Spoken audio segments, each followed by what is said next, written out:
Mmoja katika maswahaba wa Mtume Muhammad alimueleza mwanawe, mwanangu, siku ambayo mimi Allah atakaponiingiza ndani ya kilevi akanilewesha haswa nikalewa ndani ya sakaratil mauti, wallahi mwanangu, nitaomba kwa Mwenyezi Mungu japo niweze ulimi wangu kutamka nikueleze vile ambavyo mimi ninajisikia. Yale maneno mtoto akayashika yale maneno. Sasa mzee, dalili zimetimia na dalili zinaonyesha ya kwamba anaelekea mbele ya Mwenyezi Mungu Subhanahu wa Ta'ala. Ameshalazwa ndani ya kilevi cha sakaratil mauti.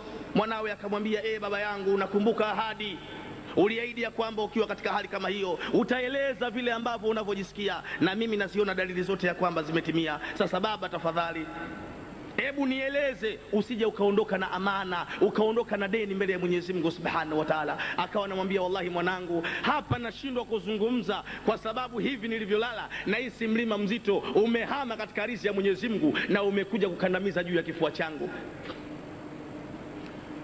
na vile vile pumzi yangu inaingia kwa wingi, lakini kutoka kana kwamba inatokea katika tundu ya sindano,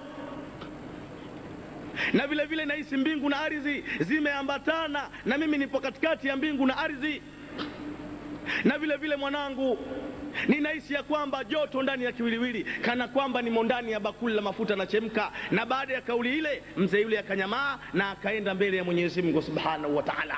Swalla la nabii, swalla la nabii. Sakaratil mauti. Nani mtoaji wa roho?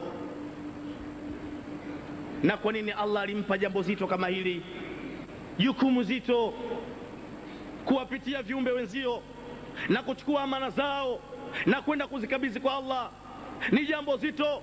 Kwa nini Allah alimkabidhi Israeli jambo kama hili? Kumbuka wakati Allah Subhanahu wa Ta'ala alivyokuwa amewakusanya malaika wanne, yani Jibrilu, Mikailu, Israfilu, Israil, wako mbele yake. Allah akawaambia, enyi malaika, tawanyikeni katika ardhi, katika zile nchi takatifu, mwende mkachukue dongo ili aje kuumbwa Adamu na kizazi cha Adamu kije kitawale katika ardhi ya Mwenyezi Mungu Subhanahu wa Ta'ala. Wa mwanzo kuteremka ni Jibrilu, anashuka katika ardhi ya Mwenyezi Mungu kutaka kuja kulikamata dongo. Dongo linajikunja, linamwambia Jibrilu, unataka kuchukua dongo langu, uende ukamkabidhi Allah. Allah atamuumba Adamu na kizazi cha Adamu. Jibrilu, elewa ya kwamba kizazi cha Adamu kitakuwa ni kizazi kilichosikia, watakuwa ni